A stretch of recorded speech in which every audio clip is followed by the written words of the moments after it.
More than 170,000 Americans have died from COVID-19, making it the third leading cause of death in the U.S. And with every death affecting an average of 9 people, there are millions of grieving survivors. We talked with Scott Mueller of Mueller Memorial to discuss the impact of this grief as well as share help for those who are hurting. Scott, we'll start with the first question here. In addition to the high death toll, it appears as though the pandemic is compounding grief. Why is that happening? Well, all loss provides a grief reaction. And if you look at what's happened to us since the pandemic, it's been nothing but loss. We've lost the ability to move around. For some people, they've lost security, they've lost income, they've lost their jobs maybe. And so this creates this underlying level of stress and this reaction. If you add a death on top of that during this time, that doesn't just double the grief, it compounds it. It makes it even more difficult. So what will be the lasting impact, you think, of this pandemic we're going through? Well, I think there's going to be a lot of unfinished business for a lot of people that are going through grief due to a death as a result of this time during the pandemic, because a lot of us don't even associate all the grief that and the stress that we're feeling right now with grief. So I think there's going to be a lot of unfinished business as things go forward. And so we're going to have to have a little bit more grace with everybody that we know, and to stay in contact with those people who love us and we love, in order to give us a little bit more support that we would normally get just by getting together with people. In your line of work, you're around people who are undoubtedly going through sometimes the worst time of their lives. So what type of advice would you have for some of those people maybe either experiencing a loss or just dealing with all types of grief right now?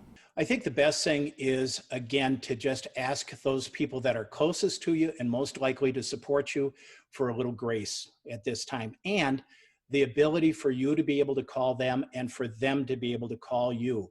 That kind of communication and staying in touch with people, especially when you might not be able to physically get together, is really key. And so asking for just a little bit of help is really important. Secondly, this is a great time to write. A lot of people are writing letters now, and not only is it good for you to be able to write things down, but it's really appreciated when people receive that. And then the third thing I would offer is to stay physically active. We can go to bed emotionally exhausted, but at 2 o'clock in the morning, you can wake up and your mind is racing. If you go to bed physically exhausted, your body is telling you it's time to get a good night's sleep. How about maybe giving back to the community? How can that help with people who are grieving a little bit?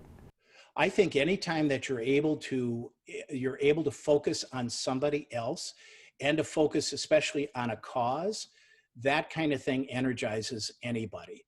That kind of passion is something that makes you feel good, and there's a biochemical reaction that happens when that happens. So you guys have created something called the Grief Compass that helps people. Can you explain to us how it works? Well, 5 years ago, we started working on this. Little did we know we'd have a pandemic now where it becomes even more relevant. But Grief Compass is a program that we sign everybody up that we serve, all the families in there. And it follows them for that year, and it helps them to navigate the first year after death. That's really critical because there are many things that we know are going to happen to people at certain times of the year afterwards. Wouldn't it be nice to have a trusted advisor to be able to give you a heads up about this, a little warning, and maybe a coping mechanism? That's what Grief Compass does. In fact, we believe in it so much that we've made the first 8 weeks free, and people can go get it at MuellerMemorial.com if they like.